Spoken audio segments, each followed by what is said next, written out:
Good morning, student. Today we are going to start our new chapter class 10, chapter 11, Human Eye and Colorful World. ठीक है, that is the very important chapter. और ये जो chapter है आपका वो किस पे बेस है? जो आपका चैप्टर 10 लाइट है.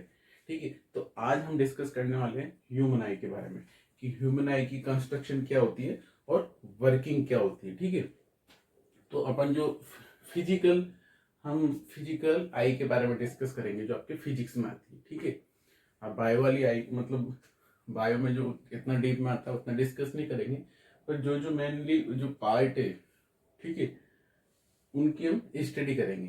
ठीक है, तो जो देखो आई एक बहुत इंपॉर्टेंट ऑर्गन होती है हमारे बॉडी का. ठीक है, without eye we can't see anything. बिना आंख के हम कुछ भी नहीं देख सकते. तो eye play very important role, ठीक है, in our life. Okay, so हम मेनली इसका डायग्राम के थ्रू इसको समझेंगे. Okay, thank you. हमारी अमेजिंग आंखें इस खूबसूरत दुनिया को देखने में हमारी मदद करती हैं। लेकिन आओ आज देखते हैं कि हमारी आंखें कैसे दिखती हैं अंदर से, उसके पार्ट्स क्या क्या हैं और उनके फंक्शंस क्या क्या हैं। तो अगर मैं इस चेहरे को छुपा दूं तो तुम्हें आंख कुछ ऐसी दिखने वाली है, एक बॉल के शेप में, और इसे हम बुलाते हैं आई बॉल। अब अगर इसे मैं साइड से दिखूं तो मुझे कुछ ऐसा दिखने वाला है आंख। हाँ, ये हो गया बॉल वाला पार्ट, ये हो गया कलर्ड वाला पार्ट, और इसके ऊपर आंख ये थोड़ी उभरी होती है बाहर के साइड में, थोड़ी कॉन्वेक्स शेप की होती है। अब मैंने इसे थोड़ा ट्रांसपेरेंट कर दिया है ताकि हमें इसके अंदर की चीजें दिख सकें। अब हम बात करते हैं इस कलर्ड वाले पोर्शन के बारे में। तो इसे हम बुलाते हैं आइरिस। तो जब भी तुम किसी की आंख के कलर के बारे में बात कर रहे हो ना, तो असल में तुम उसके आइरिस के कलर के बारे में बात कर रहे हो। अब अलग अलग लोगों की आइरिस की कलर अलग अलग होती है। अब ऐसा क्यों होता है यार? तो देखो, जब भी हमारी आंखों पे लाइट पड़ रही होती है, व्हाइट लाइट, तो ये जो आइरिस है ना, इसके अंदर एक पिगमेंट होता है जो कि लाइट की एक पर्टिकुलर कलर को रिफ्लेक्ट करता है। अब इस आइरिस का पिगमेंट ये ग्रीन कलर की लाइट को रिफ्लेक्ट करने वाला है, और इसलिए हमें ये आइरिस ये ग्रीन कलर की दिखती है। अब अलग अलग लोगों की आइरिस में जो पिगमेंट होता है ना, वो अलग अलग कलर की लाइट को रिफ्लेक्ट करता है। जैसे कि यहाँ देखो, मेरे दोस्त की आइरिस ये ब्राउन कलर की है, और ऐसा इसलिए क्योंकि इसकी आइरिस का पिगमेंट ये ब्राउन कलर को रिफ्लेक्ट कर रहा है, और इसलिए हमें ये ब्राउन कलर की दिख रही है। अब इस आइरिस के बीच में तुम्हें एक ब्लैक कलर का स्पॉट दिख रहा होगा। अब सभी की आंखों में ये स्पॉट ये कॉमन होता है, तो इसे हम बुलाते हैं प्यूपिल। आओ उसे लिख लेते हैं। और ये एक छेद है, ये एक होल है जिसके थ्रू लाइट एंटर कर सकती है हमारी आंखों के अंदर। देखो, जो भी लाइट रेस आइरिस पे पड़ रही थी ना, वो या तो रिफ्लेक्ट हो जाएंगी या तो अब्जॉर्ब हो जाएंगी। लेकिन जो लाइट रेस इस ब्लैक स्पॉट पे, इस छेद पे पड़ेंगी ना, वो अंदर चली जाएंगी कुछ ऐसे।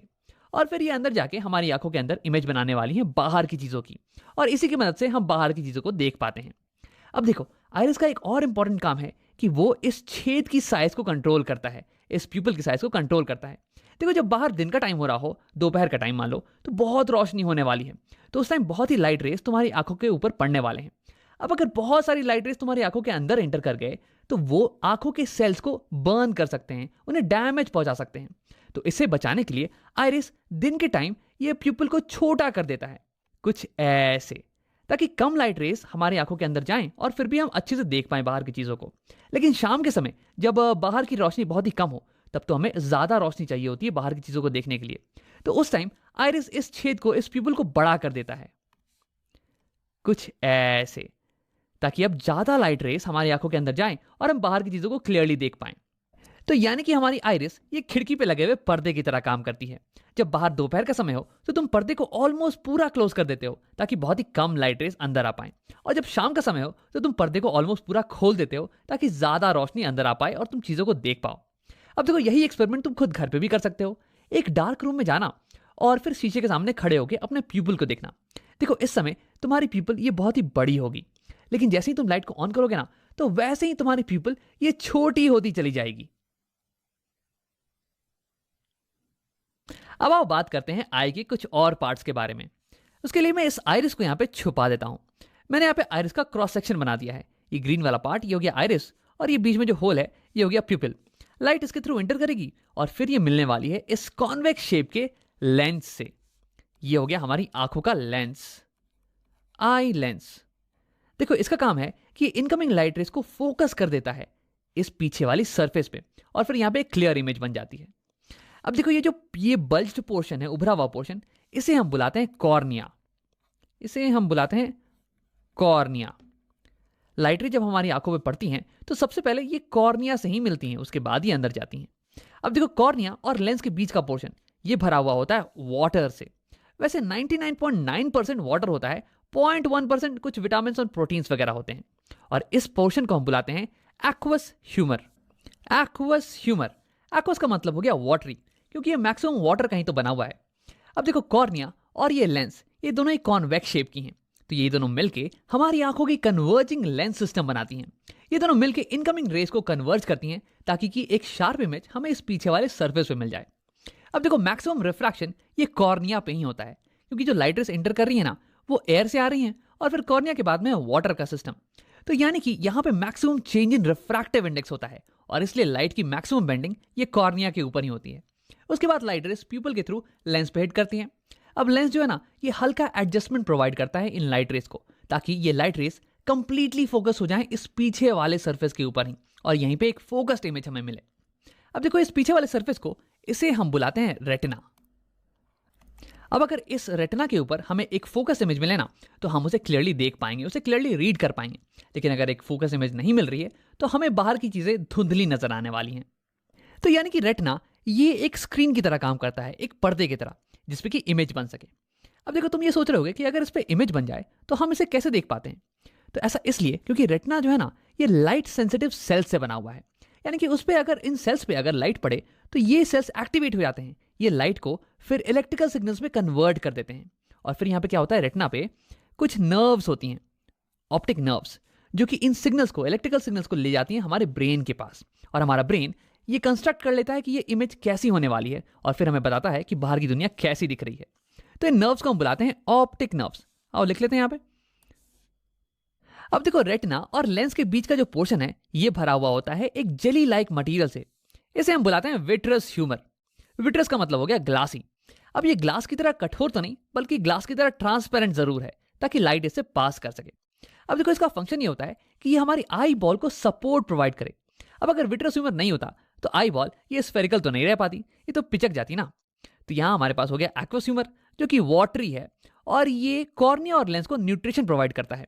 और यहाँ पे विट्रस ह्यूमर ये जेली लाइक है, और ये हमारे आई बॉल को सपोर्ट प्रोवाइड करता है। अब आओ एक आखिरी चीज के बारे में बात करते हैं, इन फाइबर लाइक मटेरियल्स के बारे में जिन्होंने हमारे लेंस को पकड़ रखा है। इन्हें हम बुलाते हैं सीलरी मसल्स। अब देखो, ये सीलरी मसल्स ये हमारे लेंस के शेप को बदल सकती हैं।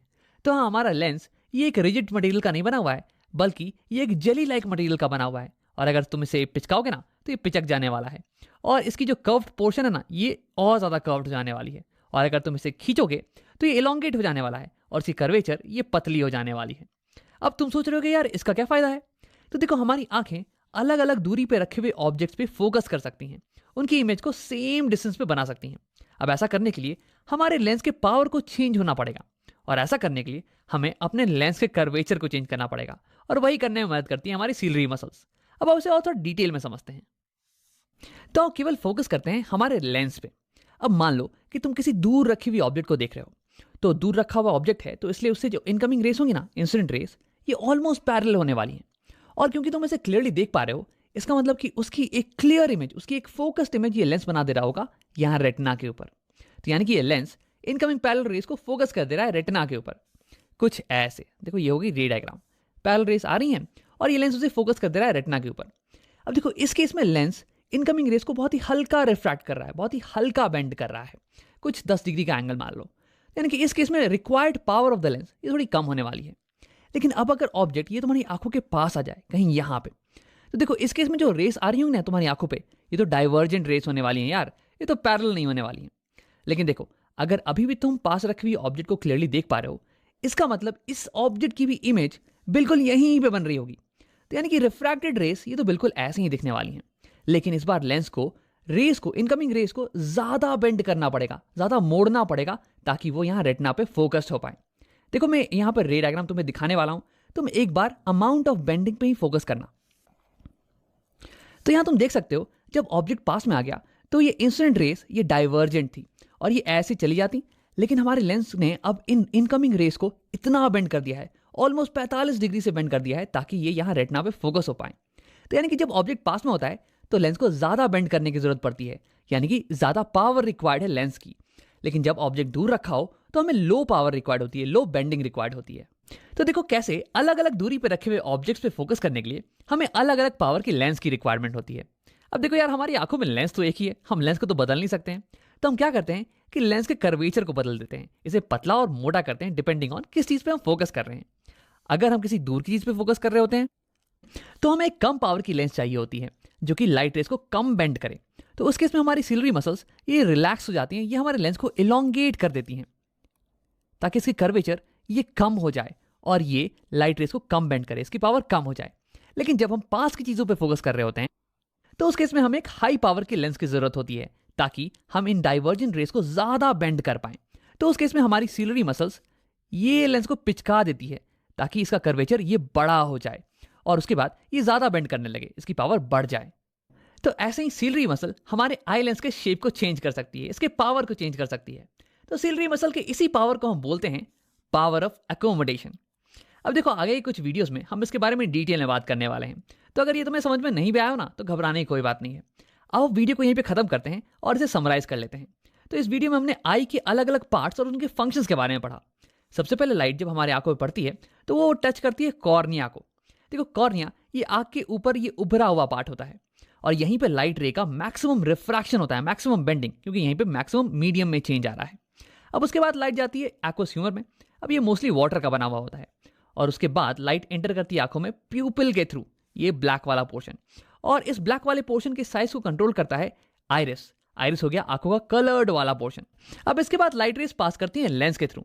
देखो लेंस का काम होता है लाइट रेस को फाइन एडजस्टमेंट प्रोवाइड करना ताकि इमेज एग्जैक्टली रेटिना के ऊपर ही बन जाए। अब इसमें इसकी मदद करती हैं सिलरी मसल्स जो कि इसके शेप को चेंज कर सकती हैं और इसलिए इसके पावर को भी चेंज कर सकती हैं। अब इसके बाद लाइट रेस पास करती हैं विट्रस ह्यूमर के थ्रू। ये विट्रस ह्यूमर ये आई बॉल के शेप को मेंटेन करके रखता है। अब इसके बाद लाइट रेस इमेज बना देती है हमारी रेटिना के ऊपर। रेटिना एक स्क्रीन की तरह काम करता है जिसपे कि इमेज जब बने तो हम उसे क्लियरली देख पाते हैं। देखो रेटिना बना होता है बहुत ही लाइट सेंसिटिव सेल से जिन्हें हम कहते हैं रॉड्स एंड कोन सेल। जब लाइट इन पे पड़ती है तो ये एक्टिवेट हो जाते हैं और ये लाइट को कन्वर्ट कर देते हैं इलेक्ट्रिकल सिग्नल्स में और ये सिग्नल ऑप्टिकल नर्व्स के थ्रू हमारे ब्रेन तक पहुंच जाते हैं और फिर हम बाहर की दुनिया को देख पाते हैं।